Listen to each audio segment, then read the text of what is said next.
everyone, and welcome to our Google Ads Marketing webinar. As you all know, I am Coach Maya, and I'm the founder of Stellar Freelancing Academy and Home-Based Filipino Freelancers. And with us tonight is a very generous coach who is kind enough to accept my invitation. Isang sabi ko lang yan guys ha, to share her knowledge with us regarding Google Ads marketing.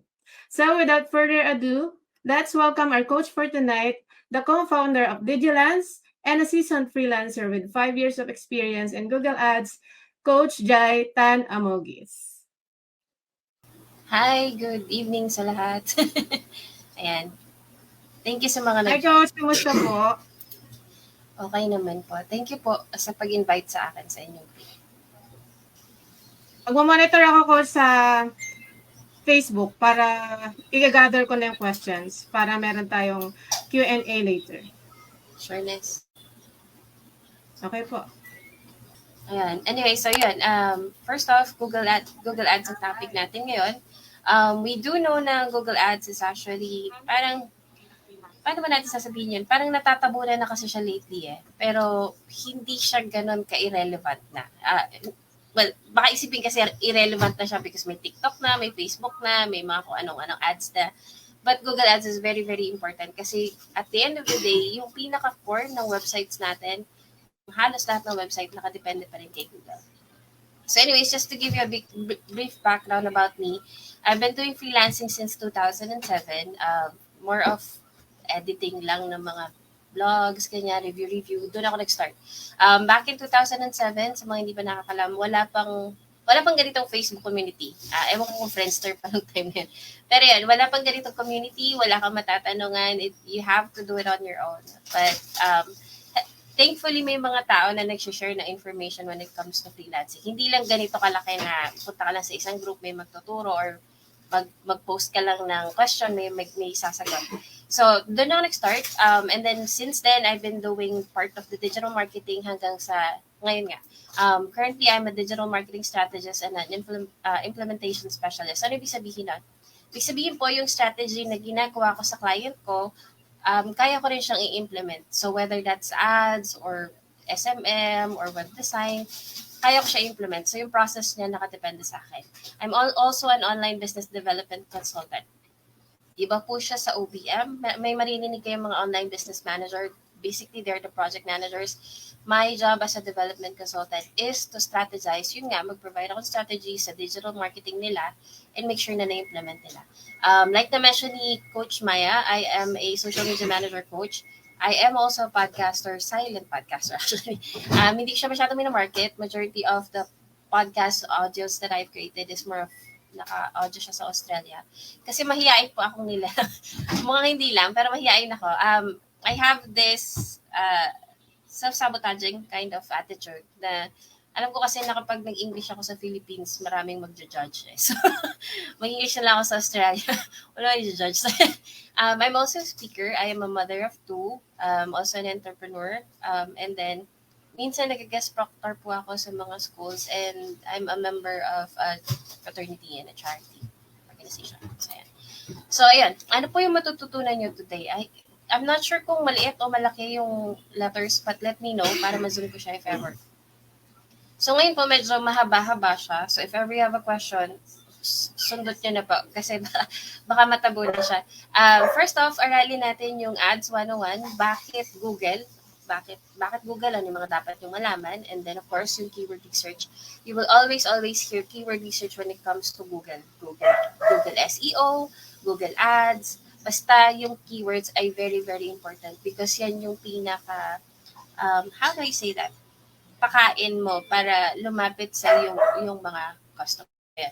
And then Google Ads proper, we will also do navigation here and Google Ads, analytics and optimization. Para makita natin kung, sige, nakapag-launch ka na ng ads. Ano na yung mga numbers? Ano na yung pwede natin i-suggest sa client natin?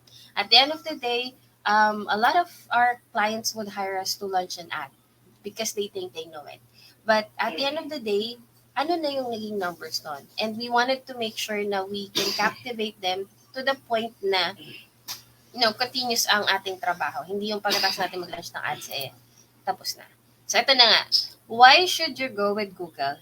Bakit nga ba Google? So, I'm not sure if familiar kayo sa web search or World Wide Web. Di ba yung www is actually called World Wide Web. Think of it as a spider. Spider talaga, kaya siya tinawag na web. So si spider is si Google. Yung web niya, nakakonect siya sa bawat website natin, sa mga bawat items na gusto nating maipakita online. Yun yung web, yun yung www. Yung mga keywords natin, yun yung mga pinapacrawl natin or yung mga websites natin, yun yung mga pinapacrawl natin para yung website, yung spider ni Google, puntahan niya yung web papunta sa atin. So, laging ganun. Kahit si Facebook, nung nag-start siya, naka-base din siya sa algorithm ni Google. Lahat ng website ay kadalasan na kay Google pa rin. Meron man silang sarili nilang platform but they're very dependent on Google. Bakit? When we search for something, we still go for Google. We don't search for our, ewan ko kung may anak kayo, pero pag may anak kayo, yung mga assignments nila, we don't search it on Facebook, we don't search it on TikTok. We may search it on YouTube, but YouTube is also Google.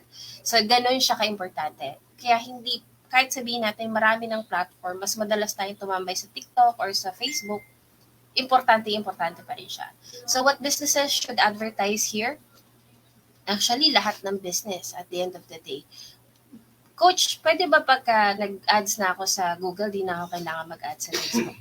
You still have to identify na saan yung audience na tinatarget nyo. I'm sure na-discuss yan sa Facebook ads nung last week nung nag-training sa inyo. Kasi laging ganun. You have to identify kung nasaan yung audience nyo. So, ganun pa rin kahit sa Google. Ayan. So, ano yung mga objectives na nakikita natin when we launch Google? Ito yung mga dapat nating malaman when we do Google Ads. So, sa Google, maraming mga objectives. Andyan yung sales, of course, yung conversion na madalas na maririnig nyo. Always conversion. At the end of the day, lahat ng client natin gustong makabenta. Siyempre, aanin mo ang business kung walang kinikita.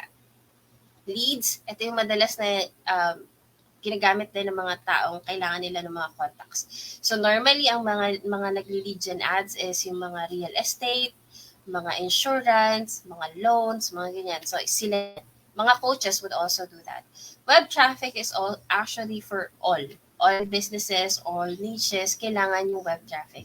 Like I've mentioned, kailangan, di ba yung example ko kanina, yung spider, kailangan nila ng reason para mapunta sa website natin. So we have to give some crumbs para mapunta sa atin para makilala tayo ni Google. So, yun. And then products, okay? Yung mga products natin na gusto natin maipakita sa tao and hopefully bilhin nila, eto yun. Okay? And then yung awareness, actually ito is more of brand awareness, which is the same ng process when it comes to Facebook brand awareness. So, ganun lang din. We're actually building awareness dun sa ating audience. So, normally, basta nakita na yung ads natin ng isang tao, that's also an awareness. But we wanted to make sure, of course, na tumatak sa kanya. So, we would look for the clicks pa rin. Apps, as you know, ang Google ay may apps po siya. So, yung mga Play Stores natin, meron din siyang mga ads. And if you would notice then, if you've play an app on your phone, especially kapag Android kayo, meron siyang lumalabas na parang ads sa ibaba. So, ayun yun. Ito rin yun. Local visits, before, actually, may ads to. Pero hindi na to ganun na nagagamit ngayon. Kasi merong Google My Business. I'm not sure if you guys are familiar, pero if you search for a dentist in your area, lilitaw siya na merong specific dun sa lugar na yun yung mga listings niya. Which is yung ginagamit ngayon ni Waze. And Waze may be independent, but majority of the updates that it's getting is also dependent on Google. So, ganun ka-dependent halos lahat ng application. Unsure, sa Google, meron din silang ina-offer na unsure. So, kung gusto mo muna i-structure yung campaign mo, pwede mo itong piliin. Pero as much as possible, bago ka gumawa ng campaign, know your objective, know your goals. Sa Facebook, I believe goals yun. So, yeah. You have to identify kung ano muna yung goals nyo para alam nyo rin kung paano nyo i-strategize. So, ganito itsura niya sa loob. Okay? We have sales, leads, web traffic, products, yung kaninang sinasabi ko, brand awareness, app promotion, local visits, tsaka yung hindi ka sure. So, ganyan yung itsura niya sa loob. Ay? Bakit ako napunta sa dulo? Wait lang. Napunta ako sa dulo. Sorry. Excited siya. So, ayan. So, ito naman yung different types of Google Ads. So, kanina yung gosang tayo. Bago tayo pumunta doon sa types natin, identify muna natin yung mga ibang terminology. So, before, if familiar kayo sa mga nagbo-blog before, they have Google Ads already. But they call it Google AdWords. Nakabase siya doon sa keywords doon sa isang blog, doon lang lilitaw yung ads. But because ano tawag to? Nag-evolve na yung ating technology, andyan na si image, nandyan na si video, so ayan na, lumilitaw na yung ating ibang ads. So, nabago na siya, Google Ads na. Sa ating mga bidding, meron tayong CPC. So, yan, maririnig nyo. I'm sure narinig nyo yan sa Facebook ads. CPC is cost per click. So, kada click ng isang audience na napunta dun sa ads mo, na-charge ka. Pwedeng ganon. Pwede rin lang CPM. So, sa ilang impression mo, magkano yung binabayad mo sa bawat impression na nakakakita ng ads mo. So, ayan. Keywords, again, like I've mentioned, is something na very important when it comes to Google. Keywords is actually the phrase or the keywords that would describe your service or that is relevant to your service. Conversion, normally it would, connotes as a sales, pero it would actually depend. Normally, well, for me, it would be more of like an action that is done with your ad. So, kung ang goal mo is leads, then cost per lead yan. Yeah. Sorry, conversion per lead yan. Kung ang sales mo naman, ang conversion mo naman is for sales, then sales conversion ang tawag to. So, nilagay ko rin to dito, which is mamaya, maririnig nyo to ulit sa analytics part, which is cost per lead and click-through rate. So, cost per lead, kung ilan yung nag-click at nag-sign up. Click-through rate, ilan yung nag-click at natapos niya yung buong goal na gusto mong mangyari. So, ayan. Different types of Google Ads. Sorry. Ayan. Search ad, like I've mentioned a while ago, search ad is actually a text ad na makikita nyo sa Google. Papakita kayo mga samples ng bawat isa para makita nyo yung difference. And then display ads, yun yung mga images lang. Videos, normally lumilitaw yan sa YouTube. And yan ang madalas na ini-skip natin pag nanonood tayo sa YouTube. Although I would suggest don't skip it kasi mararamdaman nyo rin yan, lalo na pag marketer kayo, na kasi pag nakita ko na yung ad na yon, within that 3 seconds, automatic binil na ako ni Google dun sa nagpa-ads nun, kahit na in-skip ko siya. So, medyo ganun siya ka-complicated. Apps ads, makikita nyo to kapag pag napunta kayo ng Play Store, kahit hindi pa kayo nagta-type, meron ng nasa taas. So, that's apps ad. Shopping, pag nag-search kayo ng product sa Google right now, may makikita kayong parang listahan ni Shopee, ni Lazada, ganyan. That's actually shopping ads. Performance Max, or dati itong tinatawag na smart ads, basically a combination lang to nitong tatlo. Para lang lahat lumitaw siya. Itong tatlo lang. And then yung local ads, again, this is not as utilized as it is before dahil nga sa Google My Business. Pero it can still be utilized. Kasi nakita nyo kanina nandun naman siya sa goals. Na-utilize pa rin siya kung kuwari, let's say, bago yung let's say, pagkain na lang. Total, alas 8 naman. Siguro nakakain na kayo.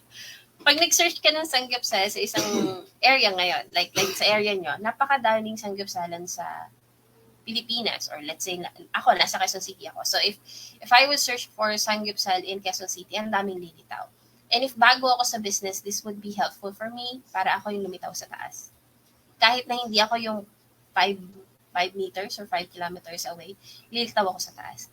Discovery is actually something that's new kay Google at hindi pa to masyadong na-utilize. For the reason of hindi pa ganun ka-clear yung guidelines nito. But you can actually run discovery ads before. Ito yung, basta kung saan siya lumilitaw. Minsan pag may blog, may lilitaw sa gilid na text ads doon. Naging specific na kasi sa search ads sa Google search lang. Ngayon ito, lumilitaw na siya sa ito yung tinawag na nila dun sa mga lumilitaw sa gilid ng mga blogs, sa mga gilid ng mga, like pag nakikita kayo ng article sa Facebook, tapos kinlik nyo siya, di ba dun sa article, meron siyang parang ads doon, that's actually discovery ads. If yung platform is discovery ads, yung nilagay niyang code doon. Something that you should also note is this one, yung voice search ad. Hindi pa siya na-i-implement ni Google, but it's something that we are all looking forward to, because kung meron na tayong mga Siri, mga Home, mga My Google, ganyan, for sure magkakaroon ng search ad. So we wanted to make sure, even if it's not yet ready, our ads are readable, grammar right, grammar correct, kasi baka hindi rin maintindihan ni Siri. Kung parang nagtanong, I wanted to eat in a Sangyupsal area, can you suggest something? Baka hindi niya mabasa yung words na sinulat mo or yung grammar mo. Imbis na ikaw ang una niya ibigay sa listahan dun sa nagtatanong, hindi ikaw. So, that's something you also need to consider when you're creating ads. So, ito yung itsura niya sa loob. It actually varies. Itong type of campaign varies depende sa goal na i-click nyo dun sa loob. Mamaya na-navigate natin, papakita ko sa inyo, nag-iba siya. Pero ayan na siya. Search, Performance Max, which as I mentioned, combination siya ng display and video, and search, and then yung shopping ads natin, video ads. Nakikita niyo yung sample naman niya. Pinapakita niya na kagad kung paano siya lilitaw doon sa pag-a-adsan niyo. Smart. Smart is also Performance Max, so same na lang din siya, tsaka Discovery. So ito na, search ad. Google search ads are text ads that you can see on Google. Hindi ko alam kung gusto niyo pang basahin ko to, but basically ayun siya. So pag nag-search kayo sa Google, ganito yung itsura niya. So how can we utilize that? The best used for this is if we want to be on the top of the Google search. Wait, wala kung paano ko gagawin yun eh. Pero, sige, mamaya ko na napapakita. Tatanggalin ko. Naka-specific kasi ako sa Canva ngayon yung share screen. Pero pakita ko mamaya. So, pag nag-Google search kayo, makikita nyo yung tatlo sa taas, may ads siya, and then tatlo sa baba. Yung sa taas, absolute top, absolute bottom, yun nasa baba. Yun yung tawag niya, absolute. Pagka mga next pages na lang, parang top na lang siya yung tawag doon. So, how can we make sure na yung ads natin would compel people to click on it, or at least magkaroon tayo ng proper ranking? We have to, of course, make sure na yung ads natin, yung copy natin is compelling. If you would notice, like sa Philippines, the only time we click an ad is if we find it interesting, informative, and fun. Ewan ko kung may nagkiklik pa sa inyo ng drama. Yung madrama-drama. I think yun yung reason kung bakit si Jollibee tinigil niya na rin yung kanyang, di ba, before they would have, like, pag Valentine's, meron silang dramang story. Medyo naglaylo na sila sa ganun. Kasi everybody wants fun na. You would notice that on TikTok. So, ayun, and then we also wanted to make sure that we create a branded search campaign. So, what do we mean when we say branded search campaign? Of course, we wanted to make sure na kung kuwari si Coach Maya, yung brand niya ang gusto niya maging searchable, yung brand niya mismo, ilalagay niya na doon, nakalagay na doon na yung kanyang tinuturo, ganyan, na doon na. Hindi na siya magpapaligoy-ligoy pa. Automatic, natatatak sa tao kasi pagkakita niya, ito na yun. Ayan. And then, we also do competitor search campaign. Now, it may sound unethical, but it is actually the goal, the playing field. Ganon talaga yung rule niya. I will give you an example. When you search for Love Kuto, which is automatically, supposedly, for McDo, you would see Jollibee at the top of the ads. That's how they do it.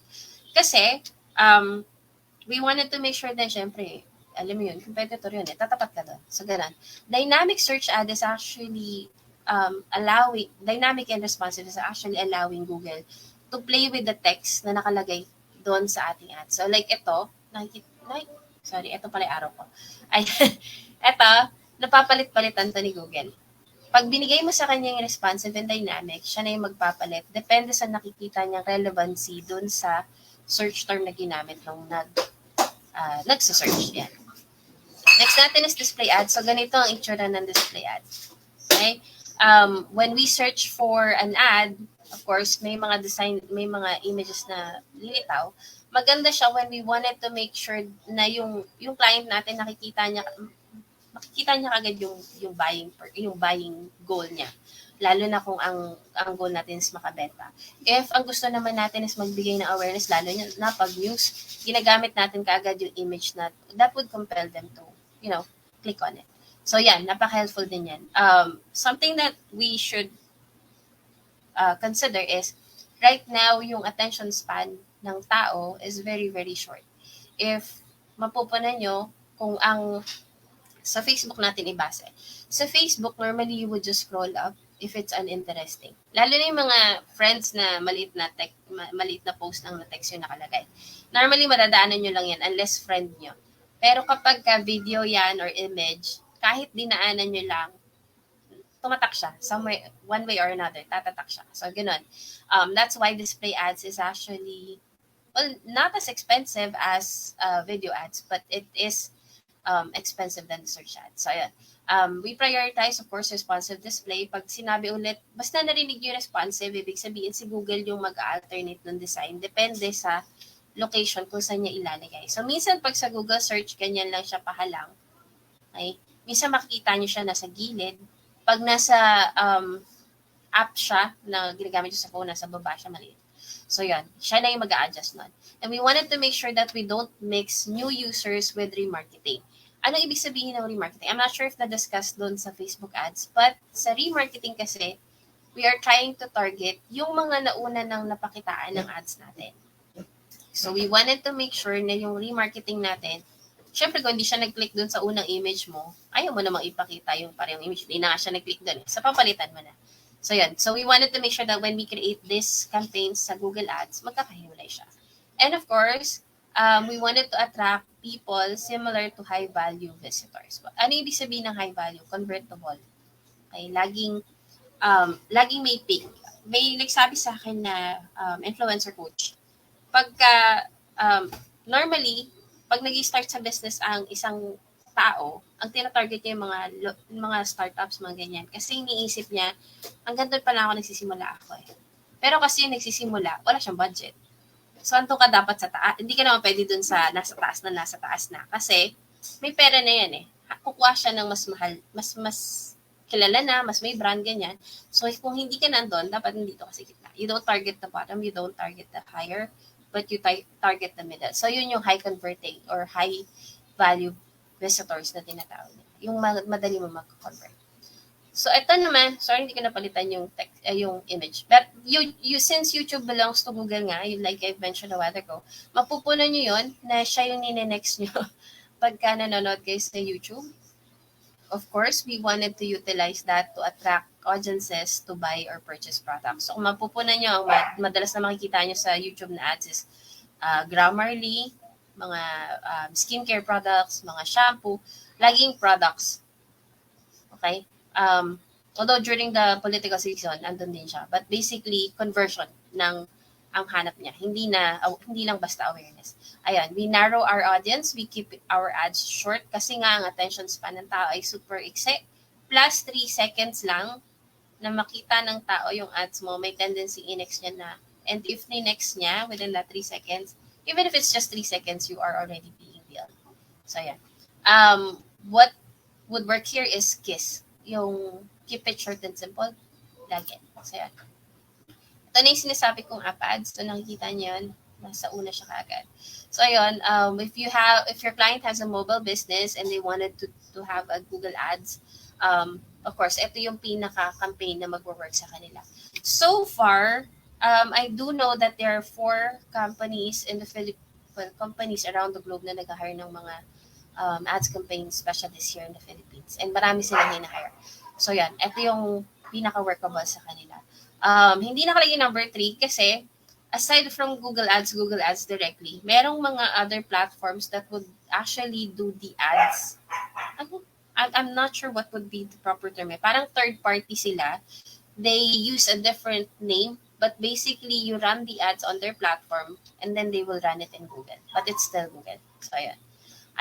We have to make sure that our Google time, we have Google time to optimize the ads and upload diverse assets. So, kailangan maraming image, maraming video. Ewan ko kung ginagawa niyo po yun, pero pag nagda-download kayo ng isang app na hindi naman ganun kakilala, diba tinitingnan niyo yung mga image niya, yung video niya, yung review. So, as much as possible, we wanted to put all the assets na pwede natin ilagay. And then, this is the shopping ads. Sabihin niyo pag inaantok na po kayo. Medyo mahaba yung discussion natin. Medyo boring. Google kasi. So, yan. Google Shopping Ads are product-based. So, ayan na nga. Ang goal natin is, of course, for e-commerce and maka-increase ng sales. There are 2 ways for you to do Google Ads. Google Merchant Center, okay? Showcase Shopping Ads. Ito Showcase Shopping Ads kapag Shopee ang lumitaw. Pero pagka ang nakalagay dito is Google, Google Shopping Merchant, Google Shopping Merchant yan. And then locally inventory shopping ads. So parang ewan ko kung familiar kayo, but si Shopee and si Lazada, meron silang parang group ad, ino-offer nila dun sa mga sellers nila, and then sila na yung naglalagay dito. So yun yung local inventory ads. Ewan ko, pero for me, I've tried Google Shopping ads, and it's something that I'm trying to avoid as much as possible. If you are going to have a client who's using Google Merchant Center, I am setting your expectation na super strict siya. Strict siya when it comes to medical, as always. Same din naman sa Facebook. Strict siya when it comes to CBD. I'm not sure if familiar kayo, but it's actually cannabis. And sa ibang bansa kasi it's okay na gamitin yun. Mga fat, mga pantanggal ng fat, mga health, something na related na products. So, ang dami-dami niyang restriction. So, yun. As much as possible, iniiwasan ko siya. I would rather run a shopping ad sa Facebook kasi may tendency makalusot than this. Ayan. And then, yun. Ang ating tips dito is, of course, we have to make sure na yung product details natin, or at least yung ito mismong title natin, is meron na siyang keyword na kailangan yung mismong hinahanap. Yan. Buy Jordan sneakers. Ando na si Jordan. Ayan. Always double check your product info kasi baka mali. Very strict din si Google Shopping Center. Hindi pa pwede na, let's say ito, pareho siyang product.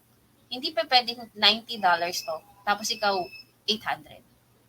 Automatic yan if-flag ka ni Google. Ganun siya ka-strict. Hindi ka pwede mag-decide na gusto ko mas mali sa akin. Hindi pwedeng ganun. So, yun yung isa sa mga hirap niyan. Kasi may mga client na hindi nila talaga maintindihan yung part na yan. Anyways, ayun. And of course, use high quality image na tama yung dimension. So, nakikita niya, hindi siya, but actually, yung dimension ng Instagram square image would work here. Pero it would be best yung mismong dimension nito. Kasi yun nga, minsan nare-resize ni Google. So, ayun. Make sure nyo lang na tama. Ayan. And then yung local search ad, ito na nga yung sinasabi ko kanina. Ayan, nakikita niyo yan. Ayan, lumilitaw siya ng ganyan. So sa ibang country, nagagamit pa rin siya. Sa Pilipinas, hindi na masyado. Mas madalas ang ganitong location ads sa Facebook. Kasi nasa Facebook ang Pilipino. Post events, of course, kasi kahit na lumilitaw na dito, automatic yun may lilitaw dito. So ayan. Tsaka dun sa gilid, pag nag-search kayo sa Google at meron kayong Google My Business, lilitaw siya sa may upper right side. May sarili siyang box doon. And then may image siya ng ano yung mga nangyari sa events nyo, ano yung mga image features or photo features ng company nyo. So we wanted to make sure that we utilize that. Kasi syempre, kung may review ka maganda, nakita niya pa may image doon, for sure, i-click siya. Number 3 is something as a consumer I find unethical, but as a marketer, it's a must. Clickbait. We wanted to make sure that we get them to click, but at the same time, we wanted to make sure we meet the expectation that we set. Kasi, papasok din siya ng bounce rate. So, nag-click nga siya, hindi naman niya tinapos yung conversion. So, nagbayad ka ng click, pero hindi naman siya nag-convert. So, yun. You prepare a good clickbait, but at the same time, make sure na mamimit siya when they click that. And then, highlight yung review nyo as much as possible. I know it's unavoidable for a company to have negative feedbacks, but if the company is addressing that with proper customer service, then it will work. Ayan. Ito yung discovery ads kung saan siya lumilitaw. Balik. Ayan. Meron siyang nandito, meron siyang nasa gilid, mga yan. Kung saan lumilitaw si discovery ads. So basically, si Google na ang bahala kung saan niya ilalagay yung ads mo. Kaya siya parang much smarter siya sa smart ads. Kung saan niya na ilalagay yan. Minsan kahit sa TV, makikita mo yan. That's actually discovery ads. So, ayan. And then Performance Max, like I've mentioned, combination siya ng search, video, and image. Keyword research. Sabihin niyo kapag talaga hinaantok tayo. Pero mamaya na mag-navigate tayo. Dadaanan ko lang lahat muna para hindi kayo malito. Keyword research is, like I've mentioned, is a must. And if you do your keyword research, kailangan na pag-aralan siyang mabuti. Hindi pwedeng basta naisip mo lang na ito yung keyword tapos wala naman palang nagsa-search nun. Sayang naman. So what we would normally do is we have the 5 keyword research. Marami akong tip na nilagay but basically umiikot lang dito yan. We have to define first ano yung mga topic na relevant sa product natin, ano yung user intent, ano yung nasa landing page natin, ano yung mga keywords na pwedeng magamit doon na para lumitaw sa atin. Ano yung seed keyword? For me, the seed keyword is yung keyword na nagde-define mismo doon sa product mo. So let's say Jordan shoes. Jordan ang mismong seed keyword mo. And then we have to brainstorm. When you brainstorm, you don't just talk to your seatmate or your colleague or your fellow freelancers, but you actually have to also make sure that you utilize the tools. You also want to make sure na tinitingnan niyo yung low-hanging keywords. When we say low-hanging keywords, basically, wala siyang masyadong volume, wala siyang masyadong traffic, mga ganun. Hindi mo na siya gustong gamitin. Pero ang tanong, kung gagamitin mo ba siya, kahit pa paano may makukuha kang traffic. So let's say, ano ang pinakamagandang keyword? Let's say si Mami Mia, si Coach Mia, yung word na Mia niya, yung name niya mismo, pag sinearch mo siya sa Google, maraming lilitaw. Pag ginamit natin ng coach, yung buong name niya ngayon, lilitaw ba siya? Magtatap ba siya? Makukuha ba natin yon? So, titingnan nyo rin kung pwede magamit yun. Ayan. And then, competitor research. So, ano yung mga keywords na ginagamit ng competitors natin? Ganyan. So, ginagamit natin yan. And then, we filter. Yun nga. Alamin natin kung relevant pa ba siya sa target market natin. So, let's say, balik tayo sa sapatos. Let's say sa Jordan shoes, ano yung mga normally hinahanap nila? Mint condition. Ewan ko pag sa Pilipinas kasi, okay. Mint condition, walang mga saklain, mga ganyan. Running shoes, matalbog, I think. Mga ganon. So, ano yung target mo? Seller ba? User ba? Tingnan mo kung ano yung pinaka-phrase na ginagamit niya. And then yung volume. Yung volume is actually kung gaano karami yung naghahanap nung word na yan. And then you make the cut. Alin doon yung dapat mo nang tanggalin? Alin doon yung hindi mo gagamitin? Alin doon yung gagamitin mo? Alin yung ika-categorize mo? So, ayan. Let's say, again, let's use the rubber shoes. Or suggest a product kung meron kayo naiisip. Let's say sa rubber shoes, merong mga keywords for searching yung quality. May mga keywords na searching for location, kung saan siya mahanap. Merong keywords na searching for brand. So, yun, ika-categorize mo siya para mas madali. And then we inspect. Alin doon yung primary keywords na gusto nating i-allot yung attention ni Google. Alin doon yung secondary keywords. And ano yung pang third level na. So, ayan. Elements of keyword research, again, customer brand, customer's idea, and the brand. So, ayan. Write down the main categories of your business and the terms or phrase that might fall under each of those categories. So, yun nga yung sinasabi ko kanina.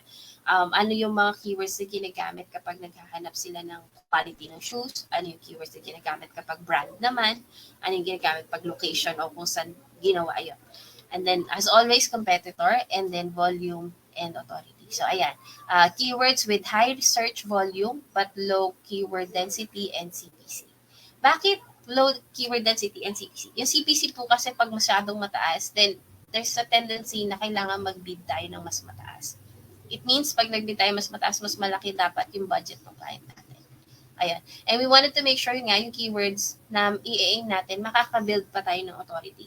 Kung kuwari ang search volume is 1 million, and ang nagko-compete doon, yung pinaka keyword density niya is almost 5 million. 1 million lang yung nagse-search. Pero 5 million na nagko-compete doon. Alam natin sa sarili natin na kapag pinilit pa natin yung brand natin doon, hindi tayo lilitaw sa unang listahan. Unless otherwise, yung nagbabayad ng CPC sa taas, kaya natin i-overbid or i-top bid. So, yun. Isipin nyo lang yung Google Ads is para siyang auction. Ito yung keyword. Sino na? Going once, going twice, parang ganun lang siya. So, kailangan makabid tayo na mas mataas. Kung alam natin na yung product, yung keyword na yun, or yung product na yun, let's say, is marami na nagbibid, hindi natin kayang outbid, wag na natin tayo kami natin sayang. So, sa keyword matching natin, when it comes to ads, we have 3 types: broad match, phrase match, and exact match. Pag sinabing broad match, itong tatlong keyword to, Lon, variation prices, pwede siyang paghalu-haluin ni Facebook. Ni Google. Basta itong tatlong to lumitaw dun sa search key term nung naghahanap, may tendency lumitaw yung ads natin. Bakit ko sinasabing may tendency? Nagbayad nga tayo. Kasi kung mapupunan niyo pag nagpunta kayo sa Google, yung first page lang talagang kinakalkal natin. Hindi tayo umaabot ng 10th page unless thesis yan. Pero ewan ko, kahit nag-thesis ako, hindi ako umabot sa 10th page hanggang 3 or hanggang 5. Pero yun, so may tendency na lumitaw tayo dun sa top. Pero kung hindi tayo lumitaw, parang wala rin siyang ganun ka big essence. Ayan. So, yun. And then phrase match, at least itong phrase na to na ma-match natin. Pwedeng madagdagan, pwedeng mabawasan. Pero ito yun. Okay? Pag exact match, ito lang yun. Hindi na siya pwedeng madagdagan, hindi siya pwedeng mabawasan. So, yun. Yun yung differences niya. Pag nilagay niyo to sa Google Ads, kailangan nyo rin sabihin kung broad match siya, phrase match ba siya, or willing ka ba mag-exact match. So, yan. Like, kung kuwari, sa pangalan ko, JC. Ayoko naman na JCEEE. So, kailangan exact match yung JC ko, di ba? Ganun din siya. Like, let's say yung brand ng company nyo. Let's say, si Sir Jonathan. Jonathan Alvarez is brand niya. Siyempre, Jonathan Alvarez, kaya ako ginaganon kasi yun yung code niya. Phrase, yung exact match siya. Ayaw nating madugtungan pa ng ibang word. Yan. So, ayun. So, ayun, think like a customer when you're building your keywords kung paano mo hahanapin yung product mo. Yan. Specific keywords and general keywords would also be included. General keywords, of course, sa broad matching mo na ito ilalagay, guys. Specific would be yung exact phrase match. Yan. Pwede kong isend kay Mami yung keyword statuses. Actually, wait. Mami, bababa ko yung yung share screen. Tapos, ibubuo ko na lang para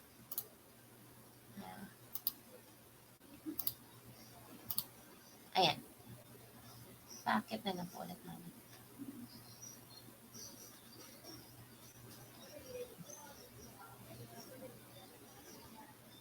Na-commute ka, Coach? Add to stream ko ba, Coach? Apa. Ayan. So, ito yung mga keyword statuses natin na makikita nyo.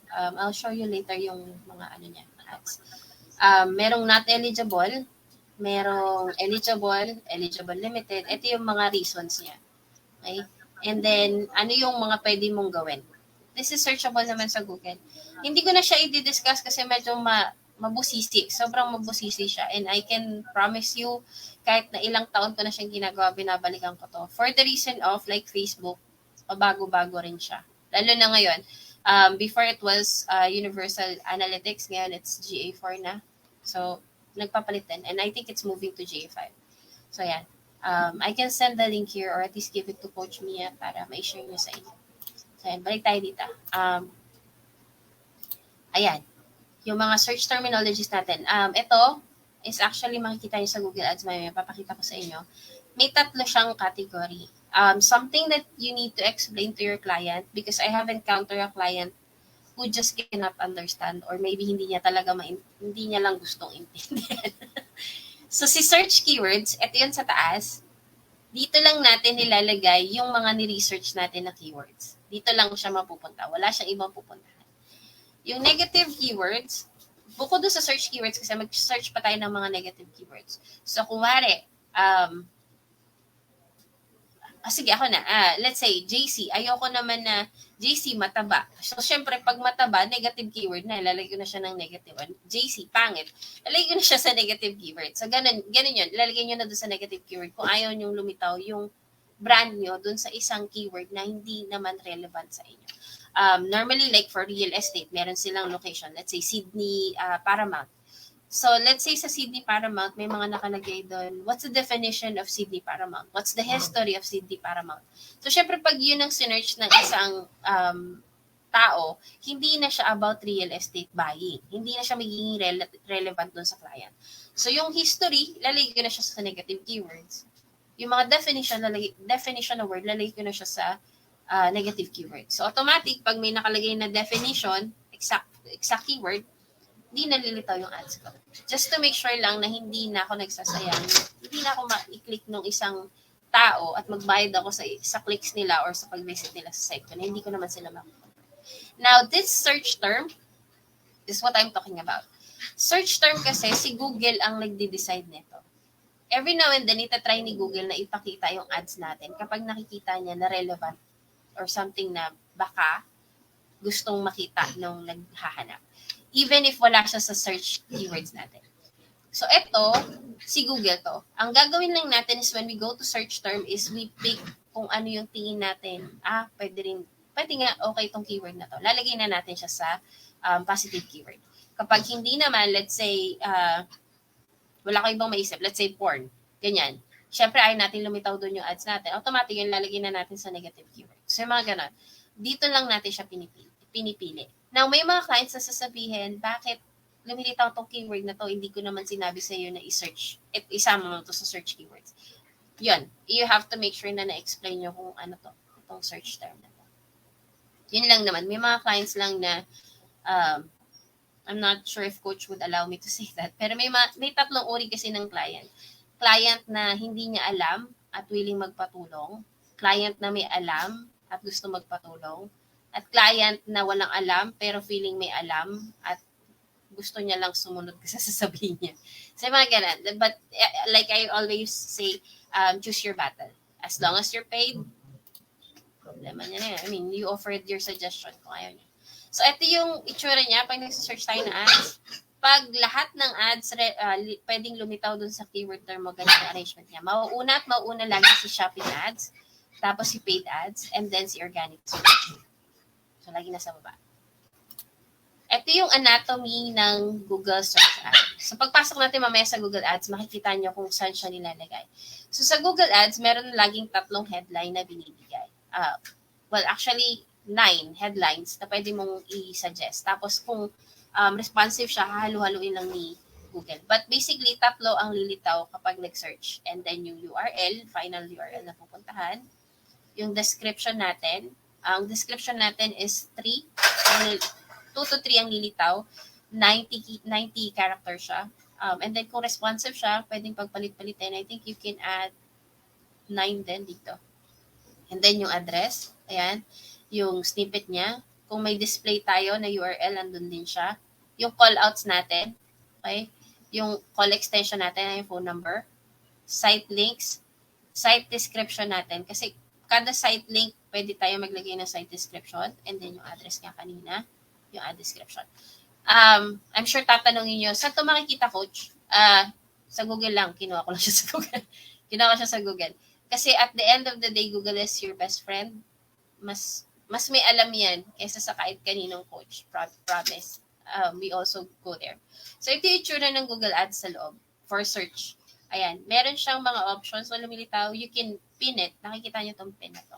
Pwede nyo i-pin kung pang ilan siya sa lilitaw. So, kagaya nito, para dito sa gumawa ng ads na to, pang third lang siya. Ayaw niya mapupunta sa unahan. So, pang third. Yan. So, pwedeng pagpalit-palitin ni Google, pero ang inuutos ng may-ari ng ad is ito lang ang pang-una dun sa listahan. Ito lang ang pilian niya sa pangalawa. Ito lang ang pilian na pangalawa. So, ganyan karami. Nakita niyo, ang dami nung 15 pala. 15 na headlines, and then merong site links, may image. So, smart ads itong ginawa niya. May images, tapos may more types of assets. Yung assets kanina na pinakita, which is, ito, mga callouts. Coach, kailangan ba lahat meron to? Hindi po. Pwedeng ito lang ang ads mo. Pero kung nagbabayad ka na rin naman, lagay mo na lahat. Lagay mo na lahat. You know, more chances of winning. Ayan. And then this is the look of an responsive display ad or at least a display ad. May image dyan. Okay, meron siyang text dyan. Or pwede rin may logo dito tapos may text dito. Tapos may next. Pag kinlik nila yung next, papunta na yung automatic sa website nyo. Ganito naman ang itsura ng video ad. Like I've mentioned, pareho siya sa YouTube nyo. Meron yung link sa taas. Clickable yon, yung headline na yon. And then, kung saan yung URL niya, clickable din yon. You can test it out sa YouTube later. And then, you can click the ad. And then, kung gusto mong ipashare yan. Okay. Wait. Next. Ito naman ang ating shopping ads. Ayan. ganito yung itsura niya. So, you have the image, you have the title, you have the price. Kung meron ka mga extra additional. Sa Facebook, I think this is called description. This is headline. And then this is, may isa dito sa taas na parang caption. So, ayan. Wait, bago tayo mag-analytics, pakita ko sa inyo yung itsura ng Google Ads. So, I'll show you yung worst and good. Okay? Simulan natin sa simula. So, ito yung all campaigns. Navigation tayo. All campaigns, makikita nyo lahat ng campaigns. Google would always have recommendation, but not all the recommendation should be followed.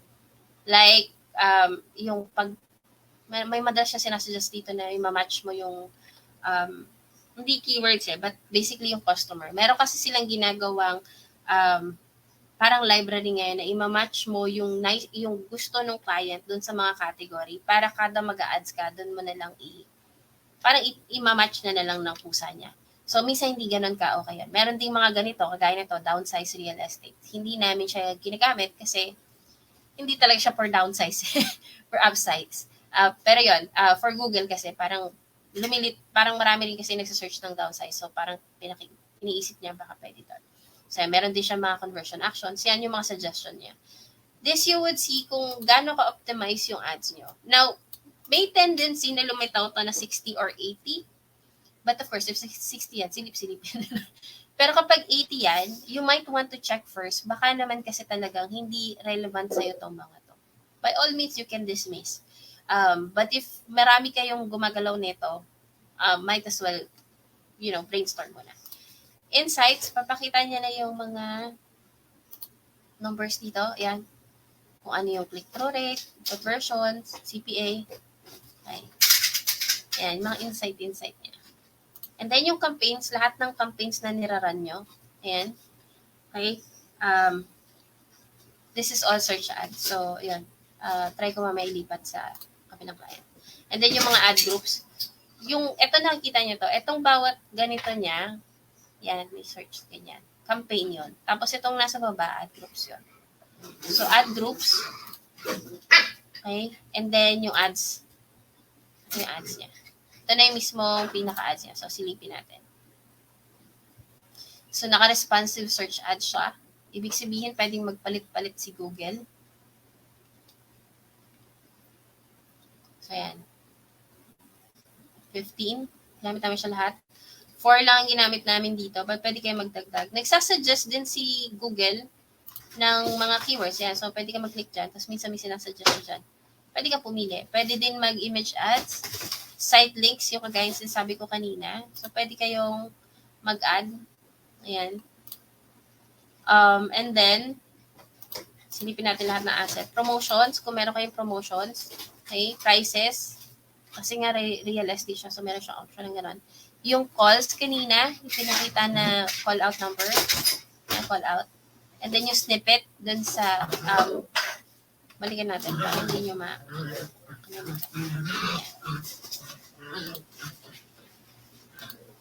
So yan, and call out. And then yung snippet kanina. Okay, balik natin sa, balik natin sa ads. Wait. Sorry. Okay. So yun lang. Yun yung pinaka-structure niya for responsive ad. Pwede naman tayong gumawa ng display para makita niyo. Ayan. Tapos meron siyang final URL. Kung meron kayong UTM tracking, which is Google Analytics tracking, dito nyo rin siya ilalagay.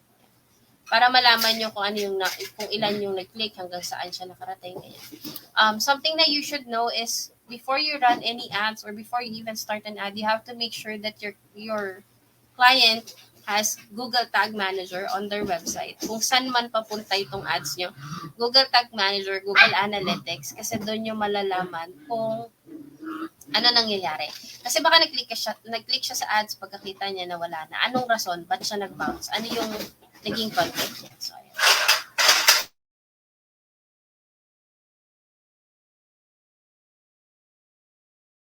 Ayan. Saan na tayo? Teka. Try natin gumawa ng gawa tayo ng isang campaign para makita nyo mabuti. So, sabi ko sa inyo kanina, di ba, nagpapalit-palit siya. So, pag sales, kailangan mo muna i-set up yung calls. Okay? Pag kinontinue niya, dyan lang siya lilitaw. So, hindi lumitaw yung 8. Kasi di ba kanina pinakita ko 8. Wala yung shopping at saka yung isa pa, smart. Traffic, ganoon din. Pili ka muna. And then ganoon. Leads, limited lang din. Product, video lang. Brand awareness, video and display lang. Ads promotion, apps promotion for app lang. Store, max performance siya, so automatic yon. And then, yung hindi ka pa makapag-decide, so dyan na siya lahat. Ayan. So, let's say, gawa tayo ng, for the sake of today, display, para lang makita niya. Okay?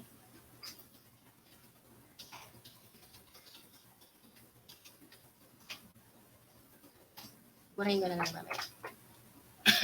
So, pipili kayo ng country. As much as possible, we don't want to target the entire country kasi para kang naghahanap ng needed in a haystack. So, yun.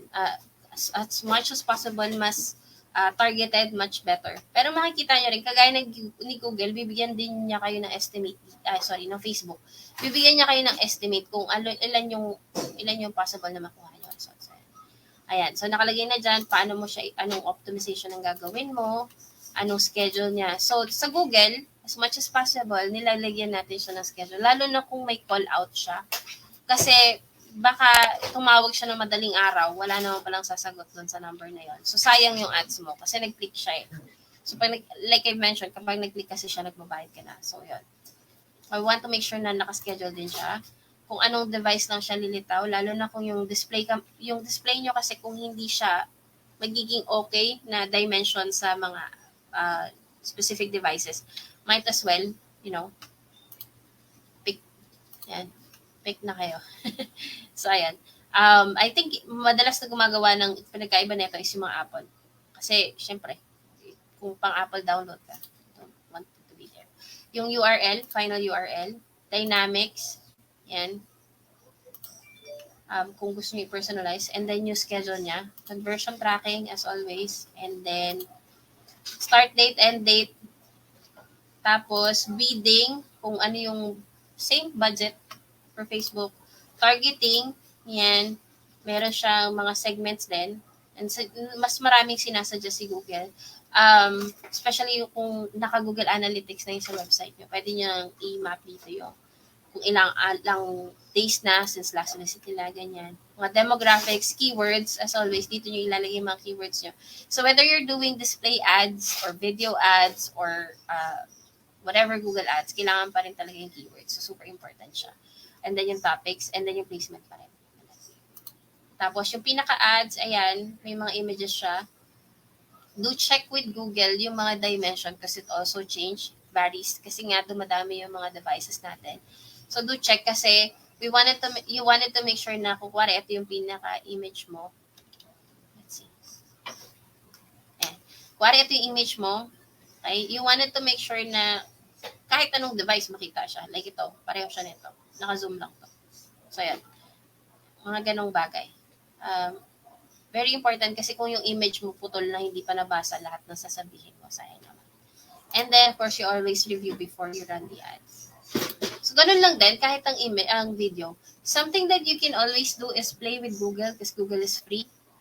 You can always play here. And then, itong mga bagay na to ay kailangan nyo ring explore. So, performance planner, kung paano nyo ipaplano yung mga goals ng performance ng ads nyo. Keyword planner, dito kayo actually pwedeng mag-search ng keywords na dinidiscuss kanina. Or if hindi kayo well-versed dito, you can actually use Ubersuggest, SEMrush, pwede. Reach planner, kung gaano kalawak yung ma-reach, yung gusto nyong i-reach.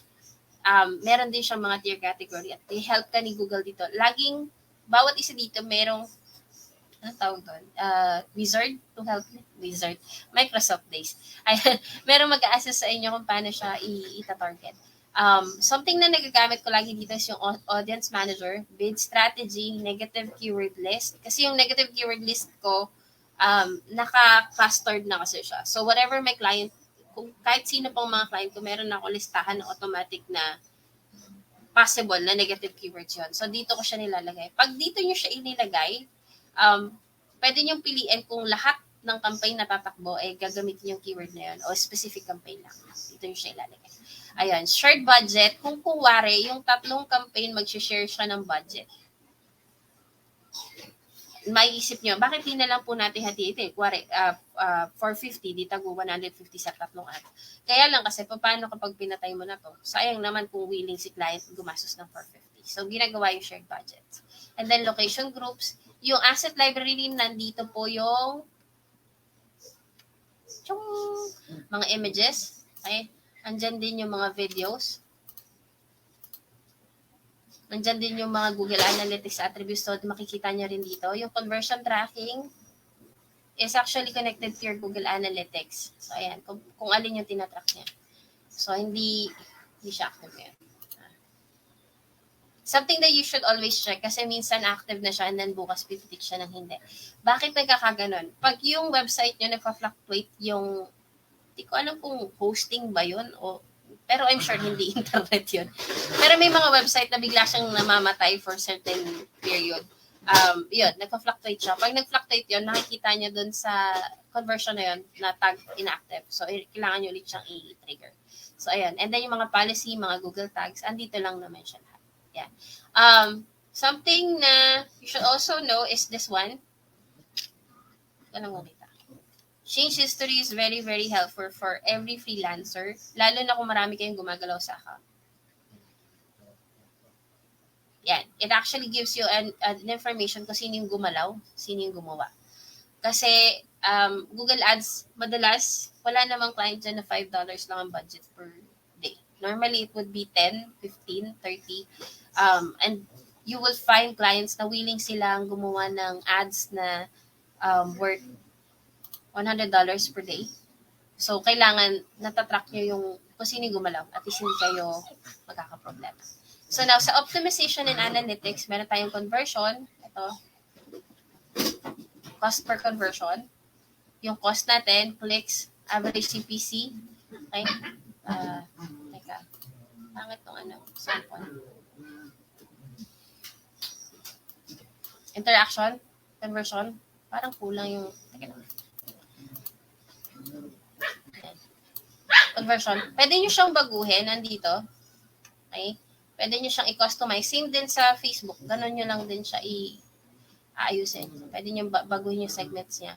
But basically, paano nyo siya i-optimize kung kuwari marami siyang impression? Kasi ang impression is basically nakita niya dumaan sa harapan niya. Pag marami siyang impression pero wala siyang click, ano yung kailangan nyo i-adjust doon? Ibig sabihin yung copy yun. Kasi dumaan sa harap ng tao, pero hindi siya nag-compel to click.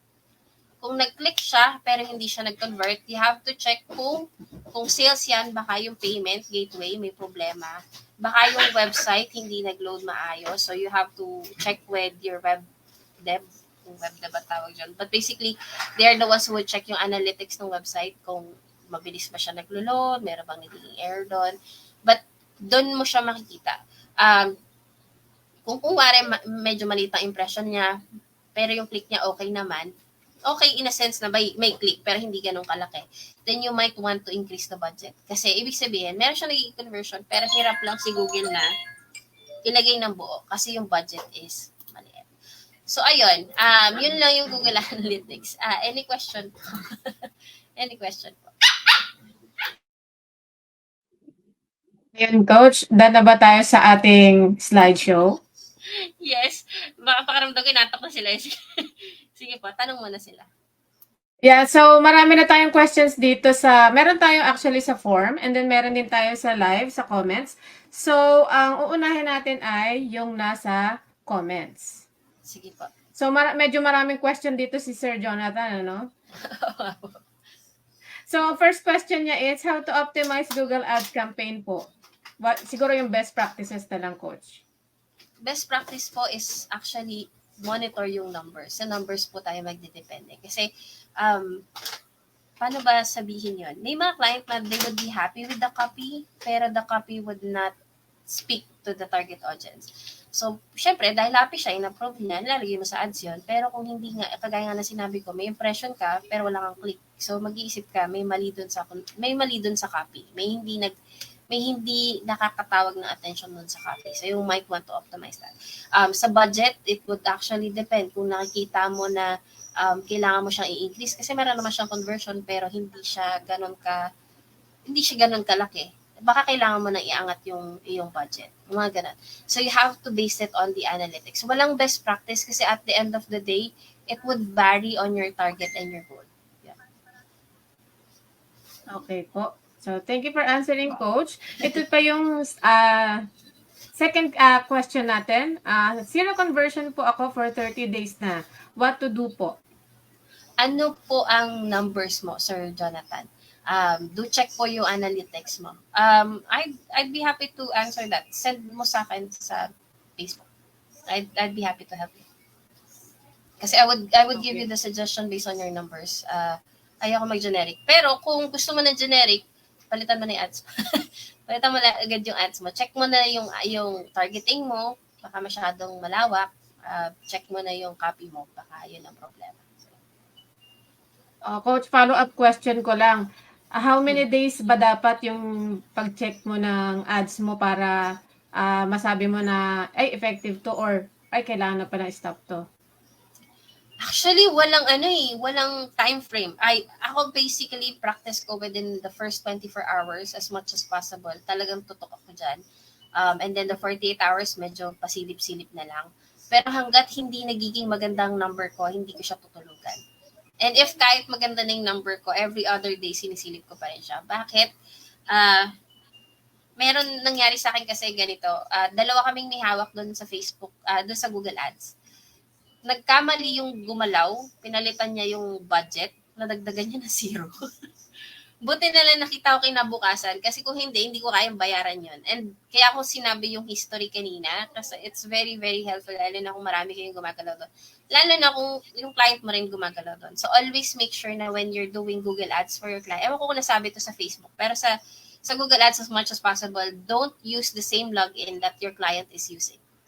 Ask them to add you as an admin. Kasi hindi nyo malalaman kung sinong gumalaw. Mahirap eh. Baka nga mapagbintangan, lalo na may pera kasing involved. So, wala pa naman ako na-experience na sinabi ng client na bayaran mo kasi wala akong naging conversion. Pero, mahirap na dollars at pesos tayo eh. So, yun. So, okay lang yun, Coach, since hindi naman nabawasan ng, dahil hindi naman nag-convert, right? Basta hindi nag-convert, okay lang. Pero kung nag-convert siya, actually hindi rin, ma'am. Kasi pag nag-click nga, may tendency nagbibid na siya eh. So, kada bid niya kasi kahit nag-click lang yan, sisingilin ka rin ni Google. Think of it this way. Kahit wala ka na-convert, basta nilabas ni Google yon, meron siyang sisingilin sa'yo. Bakit? Nagtrabaho kasi siya. Think of it as a freelancer din. Nagtrabaho siya eh. So, kahit pampalubag-loob, kukuha si Google. So, yun. Naging result kasi, no? Kaya, automatic sisingilin ka talaga, no? Sisingilin ka rin, opo. Okay. So, proceed tayo ko sa other questions. So, may question ulit si Sir Jonathan. What's the correct budget for a campaign? Meron daw bang parang certain threshold na yung maire-recommend mo for a campaign? Kung ano ba dapat ang spend per day, ganyan, budget per day, meron bang ganon? Check mo po yung keywords. Di ba dun sa keywords po pag nag-search kayo, may volume, may CPC. Yung CPC ang pinakatingnan mo. Kasi yung CPC basically is giving you an idea kung magkano yung bid ng bawat ads doon. So kung mataas siya, ibase mo na doon. Kung ang budget, let's say ang keyword mo is nasa $3 yung isang keyword pa lang, CPC nun is $3. Tapos ang budget mo $5. Isang beses ka lang lilitaw doon sa taas. Pagkatapos nung wala ka ng budget for the day. So, yan, silipin mo po doon. As much as possible, ang pinakamababang inaalaw ko for the Google Ads is $10 per day. Yun na yung pinakamababa. At saka talagang makikipag-compete ka na. Kasi lagi nyo talagang iisipin is para siyang auction, bidding. Naglabas ng keyword si Google. Ito, watch, ganyan. Sino ang magbibid? Pang ilan ka siya makakakatok? Depende kasi doon sa budget mo, diba? So, kung sinabi ni Google, itong watch for $5, $5 ang budget mo, hanggang unang pukpok ka lang. Pagkatapos na wala ka ng chance para dun sa taas. So yun lang lagi yung isipin when it comes to CPC. Yan. Okay, coach. So, ayun, nasagot na yung question na yon. May other question pa ulit. Do I need to do several campaigns or ad sets for A/B testing? Yes. Do as many as you can since you're paying naman.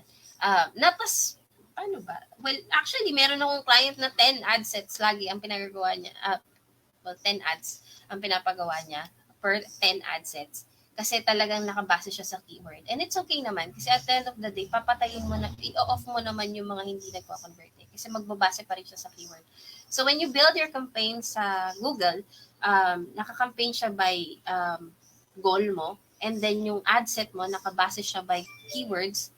And then yung ads mo, depende dun sa copy mo. So, nakabase naman siya sa keyword eh. Hindi masasabi na pareho na yung ina-ads mo dun sa pangalawang ad set. Kasi magkaiba ng keyword yon. Yung hindi siya magko-convert, i-off mo na kagad. So kaya ako sinasabi na within the first 24 hours, binabantayan mo siya. Kasi kung wala naman talaga siya nakukuhang click within that 24 hours, baka kailangan mag-add ng budget or baka kailangan patayin mo na siya kasi wala nang silbi. Kasi yun nga, ang iisipin kasi ni Google sa $10 mo, magbibid ka sa isang keyword. Alin doon sa 10 yun ang ipupukpok mo doon sa keyword na yun when it comes to auction. So, yun. Yan po. Okay. So, within 24 hours, coach, na test mo na or na figure out mo na kung converting siya or hindi, no? Yes po. Lalo na kung tama, ano ba sabihin yun? Kung kuwari, pareho ka naman ng time zone na nila-launch para sa client mo. Yes, makikita mo na po. Ayun. Sabi pala ni Sir Jonathan, 5% daw yung CTR niya pero walang conversion. Check mo po kung saan ang putol, Sir Jonathan. Kasi kung walang conversion pero may click-through rate ka, baka mali yung analytics na nakalagay dun sa loob. Mali yung event tracking mo dun. Or, merong napuputol. So, try mo. Ikaw mismo mag-test ka. Kasi pwede mo yon, meron siyang preview test dun sa Google Ads. Pwede mong i-check yon. Tapos, tingnan mo kung saan napuputol. Baka pag kinlik niya yung ads, yung payment gateway, may problema doon or nag-error. So, baka yun yung mga possible problems. So, check mo lang.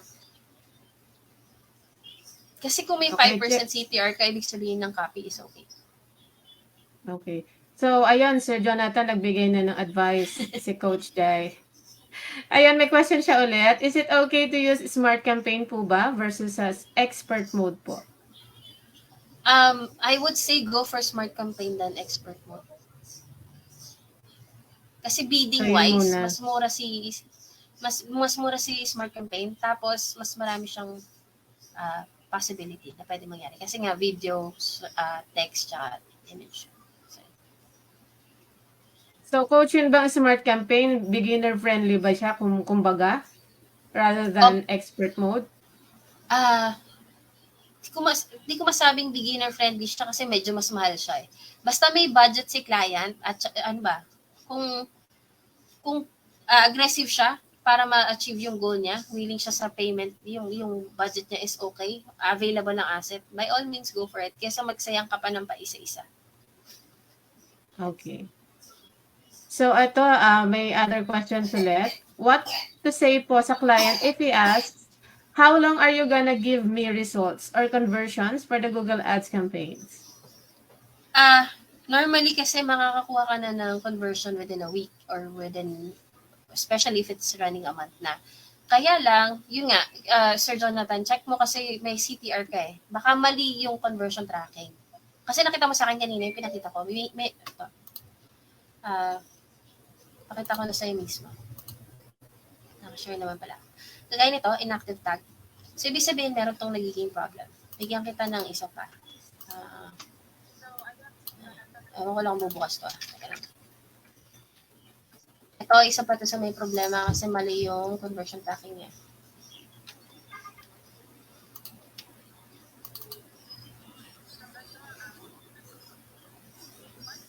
Pag mali ang conversion tracking at hindi naman ikaw yung gagawa, huwag mo nang problemahin. Basta sabihin mo mali lang kasi matrabaho talaga to. Pag nagko-conversion tracking kasi, dapat lahat to okay. Pag lumilitaw na unverified na ganito, may mali. may mali dun sa tracking. So, sa'yo, magsi-CTR siya, pero pagdating sa conversion, hindi siya papasok. Ito, mga ganito, hindi siya papasok. So, check mo tong part na to. Kung nakalagay naman doon verified, pag pumunta ka sa website, so ito, yung website niya, merong tool, ito, tag assistance. So, makikita mo rin dito yung mga tags na ginagamit niya. So, make sure mo na yun mismo yung dapat na tag na nandito. So, pag kinlik mo naman to, fill down naman yung details dito. Ayan. So, andyan naman siya. Dito rin siya. So, ito, nakita mo wala siyang entries kasi may error siya. So, yan. Check mo lang mabuti, sir. Yan po. Yan. Balik tayo sa maayos na cut. Ayan. Sige po. Okay, so proceed tayo sa next question, Coach. Sige po. So, maximize clicks po ba or maximize conversions? Alin daw po sa dalawa? Always go for maximize conversion. Kasi people can click without getting converted. So, you don't want to pay for the clicks. So, hindi... okay. So, ito po ay concerning the budget, no? Opo. Okay po. So, ayun, nasagot na yung question na yon. And then, what are the metrics to check if your campaign is effective po? How to optimize if not? I think nasagot na natin. Nahimay natin ganina. Pero yan, metrics to check, of course, impression, click-through rate, conversion, CPC mo as always. Magkano yung budget mo na? Kasi baka nauubos na siya. Mababa nga yung CPC mo, pero baka yung budget mo naman malaki-laki na. Malaki na yung nauubos niya. And then also, check mo yung keywords kung alin doon yung mga nagkakaroon ng impression. Kung yung mga iba wala naman, or let's say, may isang keyword doon na kada click niya is nasa $2, patay mo na kasi medyo masyado na mataas. Okay po. Sa akin pala yun. Ayan, so nasagot na natin yung sa may optimization and ano daw po yung CTR, percent ng CTR na ideal? Ideal, actually, of course, 10 is better. 10 up is better. Higher than that would be better. Pero yung 10, pinakamababa, okay na. Yung 5 mo, Sir Jonathan, for now, I think is okay. Kasi yung may CTR ka kaya lang kasi walang conversion eh. Medyo magiging questionable kay client kung naka 10% yung CTR mo, pero wala pa rin conversion. Yun, medyo mahirap explain yun. So, check mo lang muna, sir. Okay po. So, ito may question naman si Clarissa. Ask ko lang po, how to start as a Google Ads specialist? Thanks po. Google Ads specialist, actually, review mo tong video. I think that should help you already. You can also go for Google Garage. Google Garage is parang blueprint ni Facebook. Andun lahat ng training niya. Lahat tong didiscuss ko, actually, meron din siyang training doon. It's free. And then you can get certification. And I'm sure si Coach meron din siyang parang basic training, I believe, Coach. Sa Google Ads, Coach, wala pa. Magkakaroon na si Coach. Magkakaroon na si Coach. Ayan, check nyo lang. Kasi, hinihintay ko pa yung course mo, Coach, eh. Mahirap gumawa kasi ng course ng, actually, I've been doing Facebook, kaya lang kasi si Facebook, papalit-palit siya. So, napagod na rin ako magpalit. Same goes for Google. Like I've mentioned, naka-GA4 siya ngayon, and they're moving to GA5. I'm sure familiar kayo kay ChatGPT. So, nag-a-adapt din siya, kaya may tendency after GA5, mag-GA6 lang din siya. So, ganun siya ka-complicated. By all means, go na lang kayo kay Google Garage. Nakaka-update naman si Google Garage, and it's free. Yeah. Ayun, sabi ni Sir Jonathan, pag daw meron kang Google Ads course, enroll daw siya sa'yo. PM mo na lang ako, Sir Jonathan. Magsagutan na lang tayo sa chat. Kasi mahirap talaga magturo ng ganito at pabago-bago siya. Yan. Sige po. Okay, Coach. So, ako naman may personal questions ako dito kasi nakikinig ako kanina. Actually, hindi ako masyadong maalam talaga sa Google Ads. More on Facebook Ads kasi ginagamit ko. So, sa keyword research ba, Coach, sa labas ba siya ginagawa or sa loob lang ng Google Ads? Pwede nyo gawin sa Google Ads. So, dito sa Google Ads, meron na siyang keyword planner dito. Pwede na to. Pero, anak ako ng SEMrush eh. So, ito, mahilig akong gumamit itong, yan, may mga keyword caption, may mga organic research siya. So, meron din akong account dyan kaso hindi ko siya hindi ako ganun ka-expert sa SEMrush. Yan. Okay lang naman, coach. Pwede naman. Kaya lang, nandito na kasi lahat. So far, kinuha na ni SEMrush lahat. Andiyan na yung analytics ng website mo, yung competitor research mo, yung mga keywords mo. Meron din siya ditong content marketing, so pwede ka nang gumawa ng content. I think nakalink na rin siya kay Jasper. So, meron siyang auto-generate.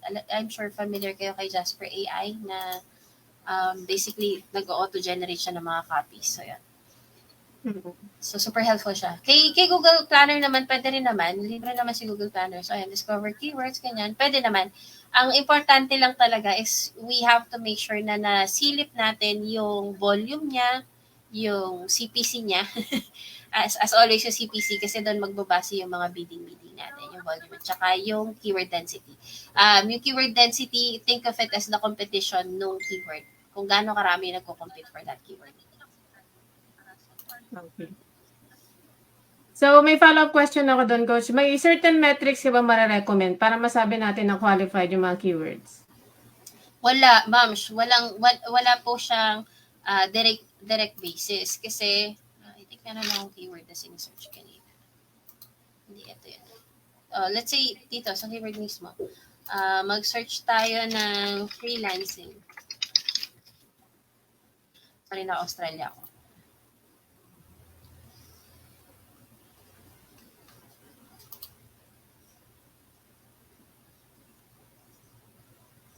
So, nakikita niya na yung volume, yung trends niya, kung tumataas ba siya, nagka-fluctuate pa siya per day, yung keyword density niya. So, kung kuwari ito, 12,000 yung naghahanap, 72% ang nagko-compete.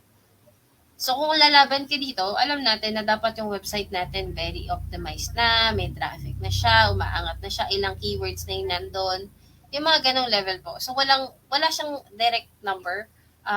I-analyze mo lang talaga. Pag nandito ka sa SEMrush, automatic, pag green siya, pwede ka makipag-compete. Pero basically, Okay. this is like an extended keyword na lang kasi freelance Australia. Pando na yung freelance sa taas. So, Pero masasabi mo ba, Coach, na the higher the volume, the better the keyword? the lower the key density is and a reasonable volume would be better. So, kahit Okay. sabihin po natin siya na 800 lang, kung nagko-compete lang naman ni 33, edi mas malaki yung chance mo makaposisyon doon. So, So, doon tayo sa low competition, no? Opo. Unless willing po kayo mag-invest ng money and everything. Go. Kaya lang magastos kasi talaga pagka ganyan. So, Oo, mas mahal siya kaysa sa FB ads, ano? opo. Sayaw na lang tayo Okay. sa TikTok. Mas mabilis sa TikTok. Oo nga eh. Ayun, ito pa yung pasensya na, Coach, maraming questions, Sige lang. Ayan. Kailangan ba yung kanina kasi nakita ko, ang daming headlines, di ba? 15 yata yung nilalagay Headlines. niyo sa Yes. campaigns ninyo. Kailangan ba complete lahat yung headlines na yon or yung mga required lang? Kailangan mo ng 5. Minimum of 5. At least 5. Apa. Okay. Sige, another question. Kapag marunong ka na sa Facebook ads, would you say na magiging madali na lang sa tao yung Google ads? Kung magaling ka sa SEO, mas madali ang Google Ads. Pero kung sa Facebook Ads ka mas magaling, mas madali pang mag-TikTok Ads kaysa mag-Google Ads. Kasi almost super the same lang yung Facebook sa TikTok Ads. Mas mahal lang. Okay. Ito last question ko, Coach. Pag bago ba yung website, do you recommend na mag-Google Ads na agad or mag-wait muna ng certain period? Pag bago yung website, it's not about waiting for the, ang tawag doon? Kung gaano katagal yung website. Alam ko may term doon eh. Legacy ng website, it doesn't matter kung gaano siya katagal eh. Ang importante is gaano karami yung keyword na nandun. Gaano ka-optimize yung website na yan. Before, when I started sa SEO at saka sa Google Ads, ang importante lang talaga sa SEO is may mga keywords. May mga keywords sa website. Ngayon kasi it also includes yung user experience, yung user interface. So, kung ang website mo pagpunta dyan, isang scroll up, scroll down, tapos na, lumabas na yung tao, medyo hindi ka masyadong i-recommend ni Google. lagi yung isipin yung example ko kanina, which is yung spider. Yung spider, hindi siya pupunta doon sa isang side ng web na paisa-isa lang yung makakain niya doon. Titira siya doon kung marami na siyang makakain doon sa area mo or doon sa website mo na nandun sa web niya. So, yun ang gusto natin mangyari. Para si Google, makita niya tayo, we wanted to make sure na yung website natin is hitik na siya sa makakain ni web crawler. And then, tsaka tayo mag-ads. Kasi, kung mag-ads tayo ng startup pa lang ang website, may tendency kasi na hindi tayo ang mauna. Hindi tayo yung unang ilagay ni Google. Unless mag-bid tayo sa keyword na tayo lang or iilan lang yung nagko-compete, by all means. Okay. So ito coach, pasensya na pero meron pa dito sa Okay. form. Ito yung kinolek kong information from the responders nung sa form, ano? Sige. So, ito masyadong general, so hindi ko na itatanong kasi kanina na-demonstrate mo naman na yung pag-set up to ng Google Ads. So, ito na lang tayo sa what third-party tools do you use for keyword discovery? Bukod sa SEMrush. Uber suggests WordStream, Google Keyword Calendar, SpyFew, tsaka Espionage. SpyFew is actually competitor keyword, same for Espionage. Okay. So, ang pinaka nagagamit mo ay SEMrush and Keyword Planner, tama ba? SEMrush tsaka Uber suggests. Hindi ako fan ni Google Keyword Planner. Ewan ko, sabi nila mas madali to eh. Hindi ko siya nakasanayan. Actually, coach, yan ang experience ko sa keyword research Keyword kasi nung planner. nag-work ako noon. Oo. Kaya lang super tagal na noon, like 2013 pa. Yun naman ang So, maganda yung- kay Google Coach. Kahit na nag-a-update siya, hindi mo masasabi na, ano na nangyari dito yung ganon. Kay Facebook kasi may tendency ganon eh. I would really say that kasi yung kahapon na sa Facebook ay nandito lang sa gilid yung pipindutin mo para makarating ka sa ads, biglang wala na siya doon. Totally wala na siya. Yung mga ganon. Dito kay Google, at least nandito pa rin naman siya. May respeto pa rin naman siya sa mga katulad nating senior dito. Na ito yung natatandaan ko, ibalik ko. Yung andyan naman mga siya. inaamag na sa freelancing, ganun. Oo, nandiyan naman siya. Si Facebook medyo walang bigla tayong tinanggal ni Facebook. Kaya medyo si Facebook medyo walang respeto eh. Bigla na lang nawawala. Mhm. Kahit sa phone nyo, 'di ba? Minsan nandun sa yung na lang yung marketplace sa Ang Facebook dalas ng update, ano? every day. Tapos di mo na malaman kung nasaan na. Yeah. Tapos yung mga features nila, hindi pa pare-pareha sa bawat user, iba-iba, no? Totoo po. Lalo na nung Mm. nag siya creator, lahat na lang creator, content creator. Ayan ko. So, thank you for answering that question. Proceed tayo sa mga next questions pa dito. So, yung step-by-step na mention mo na kanina, right? Kasi Yes. step-by-step process daw para ma-post ang Google Ad. Meron ka pa bang mai-add or tip sa pag-post ng Google Ad? Tip, manage your client's expectation as always. Kasi merong mga client na parang pagkaroon ng ads, gusto may conversion na kaagad. Hindi talaga mangyayari yan, lalo na kung wala silang base market or wala silang nakaraan ng ads na pwede natin pag-aralan. If bagong-bago yung ads natin within the 24 hours or at least maximum of 1 week bago natin maintindihan yung audience na talagang makukuha natin.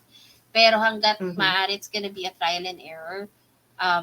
Ganun talaga eh. It's a process. So set your client expectation. I think it's gonna be the same for all the clients, whether it's social media, whether it's ads, whether it's email. Set nyo lang mabuti expectation. Lay the cards down. I would suggest if your client cannot understand the expectation that you're setting and if you cannot meet their expectation, might as well let it go. Why? Kahit gano'ng kalaki yung sahod, yung wrinkles na makukuha nyo within a 1 week sa Google Ads. Yan, coach. Hindi kayang bayaran si Bello sa isang injection ng wrinkles. So, Yung wrinkles parang ang hirap na i-undo, no? ang hirap tanggalin. Lalo na pag Google Ads po, coach. Kasi like yung sinabi ko nga po sa inyo, nung in-adjust ng gano'n nung kasama ko, hindi ko pa ma-explain na siya yung nag-adjust kasi hindi ko alam na nandun sa history yun. As in, naiiyak-iyak na ako kasi baka nga ipabayad sa akin, ganyan. Yung mga ganang level. Tapos yung tipong nakakamagkano na, wala pang conversion. So, yes, always set your client expectation. If hindi kayo mag-meet sa gitna, at the start pa lang, just let it go. Baka sabihin ng iba, nasasabi mo lang yan kasi marami kang client. Hindi po naubos ang client sa freelancing. Kahit sobrang dami ng groups sa Facebook na nag-freelancer. So, lalo na nung pandemic, lahat naging freelancer. Pero, hindi naubos ang client natin. Lalo na ngayon, may mga chat GPT, AI, ang daming ginakabahan dyan, pero hindi pa rin nauubos ang client. So, if it's not for you, just let it go. I'm sure may darating na much better. Not worth it. Tsaka sa experience ko naman sa chat GPT, napaka-general ng binibigay niyang info. So, iba pa rin talaga pag tao. Yung Totoo po. Halimbawa, sa niche ko, yung content writing, very general yung binibigay niya ng mga info eh. So, kailangan pa rin talaga ng tao para ayusin yung content.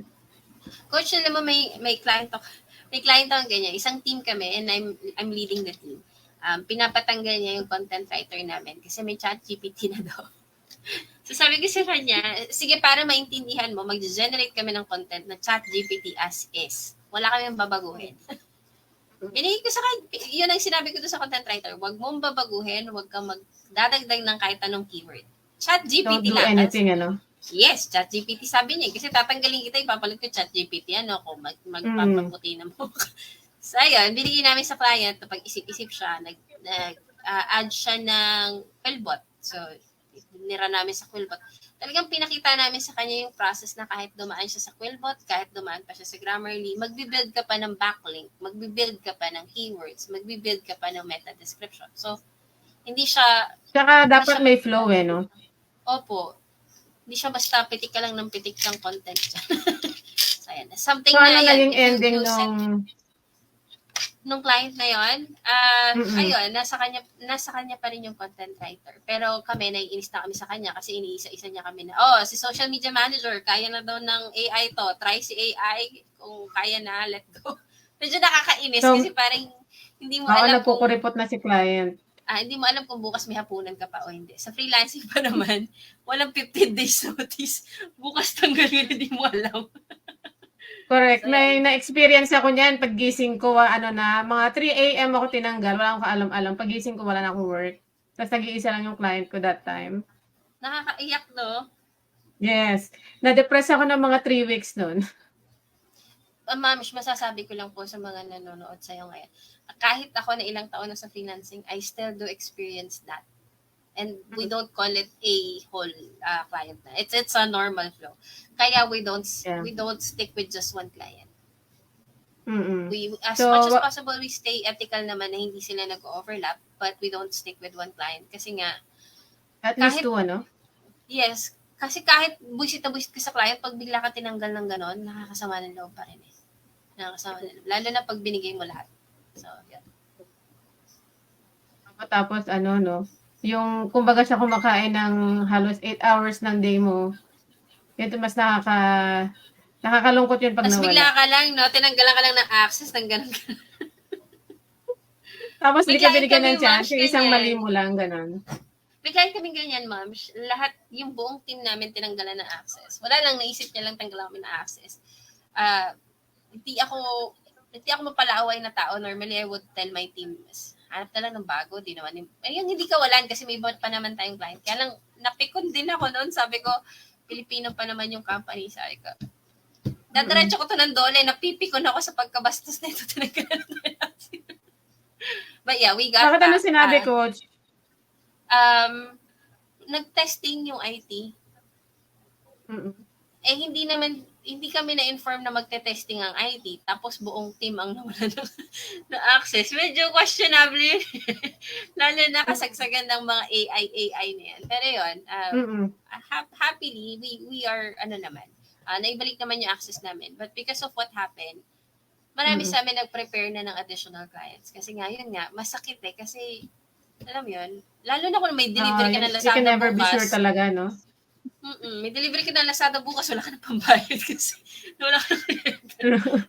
Yan talaga struggle ng mga mahilig sa online shopping. Totoo. So, ayun. Mga struggle ng freelancing. Yan. Correct. Kaya akong ginagawa ko, Alam mo yung prepaid sa Shopee? Yes, Binabayaran ko true. na. Parang hindi ko na iisipin pagdating niya eh. Huwag kang Anyway, kukuha coach. ng hulugan, na coach. Huwag kang kukuha ng hulugan. Huwag kang, yung mga installment, wag Ay, oo, muna. been there, done that. Nakakita ako ng ganyan mga moms, yung magka-flex pa na nakabili ng sasakyan and everything. After 2 months, sinusoli ng sasakyan. Kasi nawala yung Oo, kliyente. maraming ganyan. Tapos nasayang lang yung perang ininvest, ano? Yung Oo, hinulog na yung wala na. wala na, hindi mo na mababawi yun. So, Mm. okay. And thank Ayun, you, moms, coach. for inviting me, Actually, coach, meron pang konti na lang na Yes, go ahead. questions. Sige po. Sige. Ito, interesting question. What kind of businesses daw ang applicable sa Google Ads? Meron bang restrictions dyan?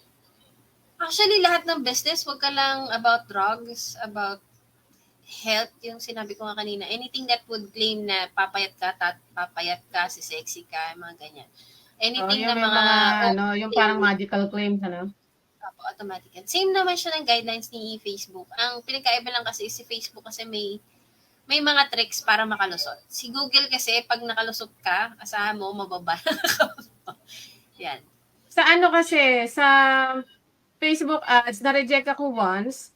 Ayaw nila yung may sasabihin ka na, halimbawa, you can earn 100,000 or more, ganyan. Pero pagka binago mo yung caption mo, ang nakalagay up to 100K, yun, lumusot. Na-approve. May mga tricks siya talaga. Kay Google medyo naka-keyword specific din siya. May ganun din siya. Pero yung ano ba ang tamang term? Si Facebook kasi pag na-reject ka, tapos nag-request ka ng re-review, tao ang nagre-review. Si Google kasi, kahit magpa-re-review ka, computer na nagre-review. So, para kang nakikipag-usap sa dingding. Kasi, basta nakikita niya pa rin, hindi ka lulusot dyan. Ayun. Mahigpit, ano? Mas mahigpit siya kumpara Mas kay mahigpit Facebook, siguro. ano? Yes. Okay. Ayun, so, tanong ni John Mark Atienza. Which is better daw, Google Ads or FB Ads? Depende po sa target audience nyo. Kung ang target audience nyo po ay mga teenage ngayon, I think kahit kasi Google, di na nila sinisilip. So, by all means, go for Facebook. Pero yung mga formal products, yung mga businesses na formal na talaga, go for Google. At the end of the day nga kasi, pag nag-search tayo, it's always gonna be Google. Hindi naman siya magsa-search sa... Well, you can search YouTube, pero YouTube nga kasi is still Google. Pero hindi ka magtatanong kasi kay TikTok na how to brush my... Well, actually, pwede mo i-search si TikTok. Pero you would not use how to brush your teeth kay TikTok. Mag-google ka pa rin. And pag sinerch na si how to brush your teeth, andyan ang toothpaste, andyan ang toothbrush, andyan ang daming way for you to be there. So, yeah. So, ito yung next question naman ni Francia Avorque. What kind of business does Google Ads can be applied to? Ayun, parang same lang yata yung question, no? Oo, sige. Ano na natin yan? Skip. Ayan. So, ito yung final question natin, Coach. What should I learn? What should I need to learn first as Google Ads specialist beginner daw? Google Ads beginner pala. Keywords ang pinaka dapat yung matutunan po and how you can compose yung pinaka copies niya. But ewan ko kung paano ko sasabihin yan eh. Kasi when I started Google Ads, ako yung copy, ako yung image, ako lahat. Pero ngayon kasi may mga nag-hire na keyword specialist ka lang for Google Ads. Merong design ka lang for Google Ads. Meron ding for copywriting ka. I think si Coach ginagawa niya sa content writing. May nagpapasulat ba sa'yo ng gano'n, Coach? Yung parang Oo, yun nga yun ang scam sa akin eh. Scam pala. Alam ko kasi may kumukuha na gano'n lang eh. Copy lang ng ads yung hinihingi. That's actually the reason why si ChatGPT, si Jasper, meron silang mga parang copy lang ng ads. Kasi merong gumagawa ng yun lang. Pero if you can offer lahat, ang pinaka-best po talaga is yung keyword research and yung strategy. Pag natutunan nyo yung strategy, lalo na yung keywords, kasi that would be applicable for SEO din eh. So, pasok mo na siya dalawa. Okay. So, meron bang certain steps bukod sa, ayan, pag-learn, after ng, halimbawa, ma-learn mo na yung basics, ano yung ma-recommend mo na second step? Kalkalin nyo na po yung Google Ads. As long as may Gmail Practice, kayo, ano? you can open a Google Ad. Opo. I'm sure tatanungin nyo, kailangan ko po ba i-link ang card ko? Yes, kailangan nyo i-link yung card nyo para makapag-run kayo ng ads. Pero, hindi siya katulad ni Facebook na magugulat ka isang araw may pumitik na charge na. Pwedeng matulog doon yung card nyo nang walang ads, walang charges. Pwede nyo gamitin yung, kung may GCash kayo, meron doon yung Amex ePay, I think yung tawag doon. Pwede nyo gamitin yun for Google Ads para lang meron kayong card na mailagay doon. Matcha-charge yun ng, magpipitik lang si Google para ma-make sure na umaandar yung card na yun. And then, automatic yun, pwede na yung mag-run ng ads. Hindi na, I mean, as long as hindi nyo ina-activate yung ads, hindi matcha-charge yung Amex card. So pag-practicean nyo po, kasi practice makes perfect. Yun lang yun. Ayun pala, Coach. Ito na talaga. Final question na talaga to. Yes po, Coach. Ano yung pay range? Ayan. Pay range ng Google Ads Specialist. Pay range, kung nasa, wala eh. Actually, you can get as low as $5 kung starting ka para lang makakuha ka ng client. Kasi may mga ganun eh, di ba? Binababa nila para Nakikita mo, Coach. Oh, ha? Ano po yan? Sa mga nakikita mo na mga freelancers. You can charge from 10 up until 100 per campaign. Depende talaga. Parang dun SEO sa din, ano? Opo. So, yung kapag nagra-run kayo ng ads, kagaya ni Sir Jonathan ngayon, nagra-run siya ng ads, you take a screen cap, lalo na yung mga analytics doon for your portfolio. But if meron siyang mga brand name, do ask your client. Baka pwedeng gamitin. Kung ayaw niya, di lagyan mo na lang ng blurred yung part ng brand niya, but use it as your portfolio kasi you will need it for you to justify na bakit yun yung rate mo. But I think yung pinaka-lowest so far, kasi $5 is basically starting at pag-aaralan niya, but pinaka-lowest is 15 per hour. Per hour ang pinag-uusapan na. Pag per campaign, pinaka-mababa na yung $100 sa totoo lang. That's why you can see yung mga ad specials, lalo yung Facebook ka, mas mahal, di ba? The more for Google. Kasi SEO yun eh.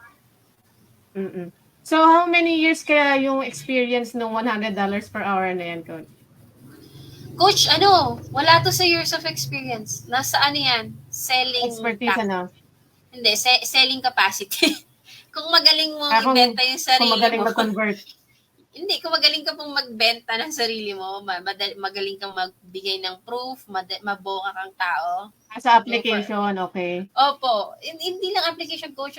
Di ba kasi, paano ba? Meron kasi akong na-meet na bagong-bago lang siya sa freelancing, but she can charge $25 per hour kasi magaling siyang magbenta ng sarili niya. So, yun. And then, ang ginagawa niya, nag-hire na lang siya ng ibang tao to do that. Ang kinakat niya yung $5 sa kanya. It's still $20.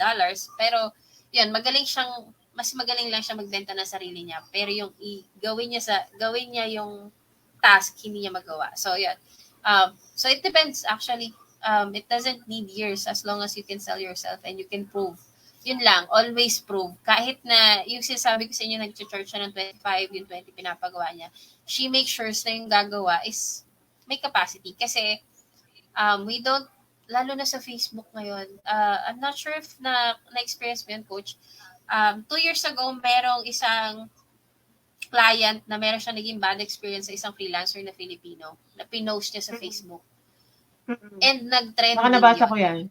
Nag-trending yun. So, that's something that we really, really want to avoid. Kasi it doesn't just affect the person itself, it affects everyone in the community. So, True. Tsaka, ayaw natin na magkaroon tayo ng bad reputation online kasi online yung business natin no? Totoo. Ang hirap burahin. Kahit na mawala yan sa alaala, si Facebook papaalala niya after 1 year. May memories. Oo, kaya nga yung post ko rin about the scammer, di ko talaga binurn. Diba? Nare-remind, no choice. Walang takas. Customers nila. Kasi nagre-reach out sila dun sa admin ng pinag-post na ako na group. Sa akin, di sila nag-reach out. Diba? Bakit? Kasi ayaw nga nila magbayad. Something that I'm not sure if it's something I'm supposed to teach, but what I would normally do is, like, lalo na pag mga designs sa social media, nilalagyan ko ng watermark. If I'm not paid, I'm not gonna, give it out ng walang watermark. Sa ads, I would normally do an upfront payment. Kasi nga, pag na-launch ko na, tinanggalan niya ako ng access, tumatakbo na sa kanya, wala na ako.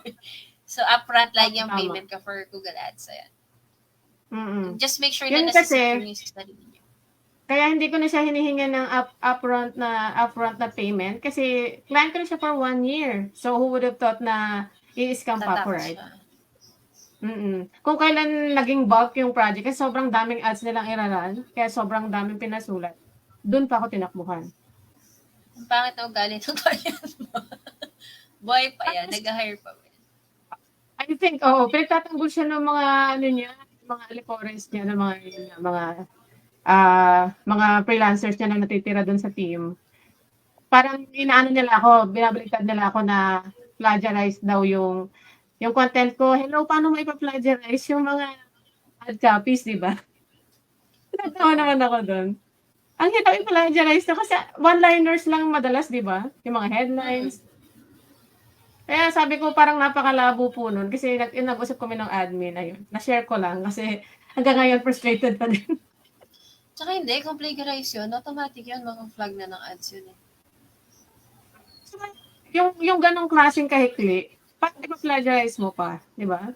Yung plagiarism So, yun, hindi ano? ko talaga gets yung pinapalabas So, nila. pare, my name is JC. Yung my name, plagiarize yun. So, ano na? Nag-aaral Ano sila ipapalit ko ng doon? lusot kasi gusto nilang malinis yung nila, yung name nila nung araw na yon. Kasi alam mo nangyari, sa sobrang daming sumugod sa kanila na freelancer dahil pinost ko yun, kinailangan nilang i-take down yung website nila, yung Facebook nila, and everything talaga. Sobrang lala talaga nung nangyari sa kanila that day. Mabuti naman. Mabuti naman. Mas, Tinulungan kasi ako ng parang community. pangit na Sobrang ugali, touch ako no? nun. Kasi talaga natuwa ako dun sa, Pilipino kasi ako eh. And yes, may mga client, actually, mas madalas pa nga Pilipino yung nang i-scam eh.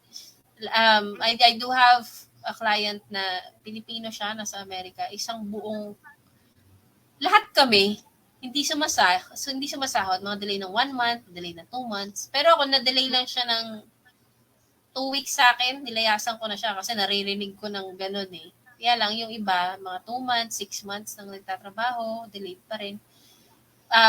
Pag po hindi kayo sumahod ng, yung na-delay na ng 3 days, 1 week, mag-isip-isip na po kayo. Maraming Ako nung 2 kliyente. weeks lang naman yun, pero super, yun nga, sobrang daming pinagawa. Like, pinagpuyatan mo.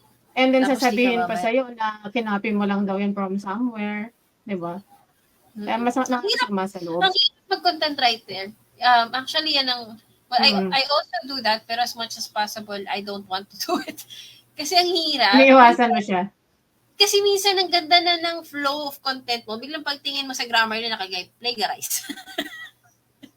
Kahit na hindi mo naman talaga Hindi lang yan, coach. Pag ridiculous yung mga requirements ng clients mo, dun na talaga.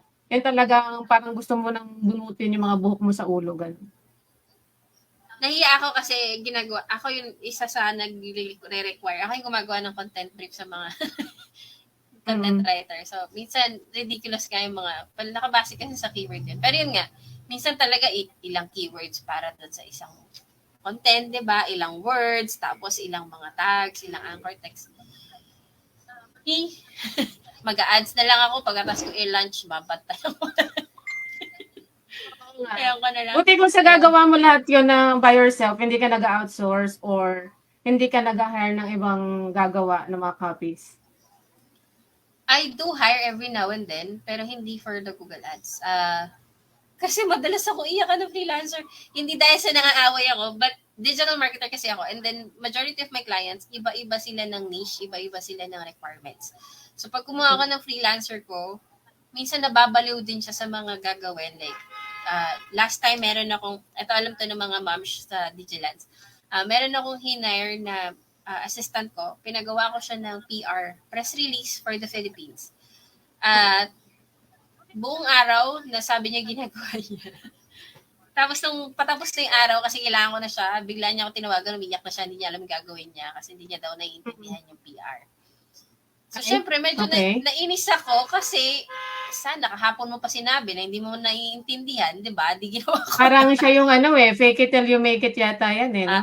So, ginawa ko naman. Kaya lang yun. Then the next day, email marketing na may pinagagawa ko sa kanya, hindi niya ine-expect na ganun yung ikot ng trabaho ko. Hindi siya constant na sa isang linggo puro email marketing lang o sa isang linggo puro social media manager. Hindi kasi Kumbaga maraming talon ng task. Opo. Kasi pag sinabi kasing digital marketer ka, kailangan may ikot mo lahat eh. Kailangan kahit ano ibigay niyo sa'yo na related sa marketing online. Nauunawaan mo at Kasi magagawa niya, mo ng no? function. Opo. Lawak. Kasi nag-work din ako for a digital marketing agency pero ayun based in the US. Ang ginagawa namin doon is influencer marketing naman. So yun ang alam ko Trabaho sa din digital pag marketing. influencer.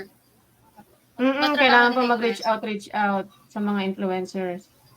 Tapos minsan ayaw sundin yung pinapagawa mo. No? Pero gusto ng sahod.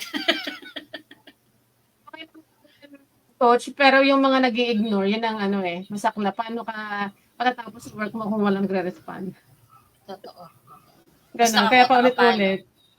Correct. Ayan, Coach. Thanks so much again for sharing your knowledge with us regarding Google Ads. By the way, do you have anything to promote before we end the webinar? Wala naman. Dalo kayo sa Digilance if you want. Although we're actually revamping it na kasi napabayaan si Digilance because paano ba? Nung time kasi na ginawa namin Coach, sa share mo Digilance, sa amin kung ano ba yung ginagawa niyo sa Digilance. Sa Digilance kasi, basically, we also do this kind of live, but it's more of, hindi ganitong lecture, more of like parang kwentuhang type of learning. Kaya lang, super na busy kami ni na Moms kasi lahat na, biglang nag-demand yung mga client namin. Ewan ko, lagi kaming ganon. We would always, like, noong December, we were like thinking, okay, i-revamp na natin ang website. Come January, lahat kami fully booked. Fully booked kami ng mga kliyente. So, hindi na naman kami umuusad. So, yan. But we are always open. You can always chat us with your question. Lalo na ako, if I can help, chat nyo lang ako dun sa page ko. I would respond. Although I'm setting your expectation lang po, meron din akong client. So, minsan delayed yung response, but I will respond as long as gising ako. Yan, magre-reply. So, anything related sa digital marketing, no? Pwede silang mag-ask ng question doon sa page? Yes po, pwede po. Wag lang po lead gen. Wala akong alam sa lead gen. Si Coach Joy, si Coach Joy may alam doon. Wala talaga ako sa lead gen. Bali Coach, yung live sessions nyo, may definite date na ba doon? Or is it something na pwedeng i-look forward ng mga nanonood sa atin ngayon? Sure. Follow lang po kayo dun sa page. Medyo nire-repaso lang po namin para ma-fix yung schedule namin. Kasi kung alam niyo na po si Coach... Hopefully, kailan ang start? We are aiming actually ng May na ma-start. Kasi by April, tapos na kami ng mga work. Ganyan. So, what is it about? What is it gonna be about? Yung mga, ano bang niche yung balak niyong ituro sa live classes niyo? Actually, more of open forum kami when we do our live eh. Parang, anong gusto nyo pag-usapan natin, gano'n. So, sometimes we talk about struggle na freelancing. Last live namin was about AI. Yun nga, kasi lahat ng tao na stress, kinakabahan, mawalan ng trabaho. Mga gano'n lang. But isa na ako doon. Yun, mga stress na we normally would do it every Friday. Yun lang, medyo naging hectic lang yung schedule namin. Kasi nga, na-busy rin ako, lalo na may mga fraternity ako sinalihan. So, yun. But come May, we're cleaning our schedule. We'll make an announcement and we'll also pitch kay Coach, of course. We'll let you know and we'll invite you there. Okay, Coach, siguro ang gawin na lang nila is check out nila yung page ninyo, which is Digilance. Ano yung full name ng page ninyo, Coach? Digilance Elite Academy. Or you can follow me lang po, Septamush, SEPTAMUSH. Ayan. Anything Septamush is mine, so hanapin nyo lang. Ayun po, check out nyo lang po yung page nila so you can be updated in case na maging available na yung mga live classes nila Coach Jai and si Coach Joy, yung co-founder mo, right? Apa. Okay, so ayan guys don't forget to check out Digilance Elite Academy. So ayun, it's been an enjoyable learning experience for us, Coach. Thanks again and more power to you and your online business. And to those who watched us, thank you so much for joining us tonight and have a great night, everyone. Happy weekend. The weekend. Bye. Bye, Coach. Thank you so much. Thank you.